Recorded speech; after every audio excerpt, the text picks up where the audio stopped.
ఏంటది నా ఈ సారీ కట్టుకొని వచ్చావు? గుర్తుపట్టావా ఈ సారీని? లాస్ట్ టైం మనము ఇదే స్టోర్ లో తీసుకున్నాం కదా, నల్ని సారీ మందిర్లో. అవును, కానీ మనం తీసుకున్న సారీని చూసి చాలా మంది ఈ కలెక్షన్ అయితే తీసుకున్నారు. వీటిలలో ఇంకా తెప్పించారు, వేరే సెట్స్ కూడా తెప్పించారు. అవునా? సరే అవి కూడా చూద్దాం. కానీ విడిగా చూసే దానికంటే కట్టుకున్న లుక్ చూస్తే ఇంకా బాగుంటుంది కదా, మన వాళ్ళకి కట్టుకున్న లుక్ చూపిద్దామని. అయితే ఒకసారి నడిచి చూపించచ్చు కదా. చాలా బాగుంది సారీ మాత్రం. ఆఫీస్ గోయింగ్ వాళ్ళకి అట్లా చాలా బాగుంటుంది. చాలా బాగుంది.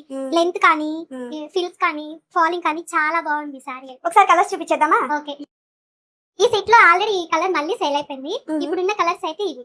ఓకే, కాంబినేషన్స్ కూడా బాగున్నాయి కదా, అందుకే కదా మళ్ళీ తెప్పించారు. అవునవును. Okay, 1895 plus shipping. చాలా White and డైరెక్ట్ గా పాసిబిలిటీ ఉన్న వాళ్ళు, హైదరాబాద్ లో ఉన్న వాళ్ళైతే స్టోర్ కి విజిట్ అవ్వండి అండి. అడ్రస్ డీటెయిల్స్ డిస్క్రిప్షన్ లో ఇస్తాము. కలెక్షన్ నిజంగా చాలా బాగుంది, కట్టుకుంటే మాత్రం ఫాలింగ్ గా ఉందండి. ఈవెన్ మా ఫ్రెండ్స్ లో కూడా చాలా మంది అసలు చాలా బాగుంది సారీ అని చెప్పేసి. చూడు, baby pink and violet combination లో వచ్చింది. చాలా బాగుంది కదా, కట్టుకుంటే ఇది కూడా సూపర్ ఉంటుంది.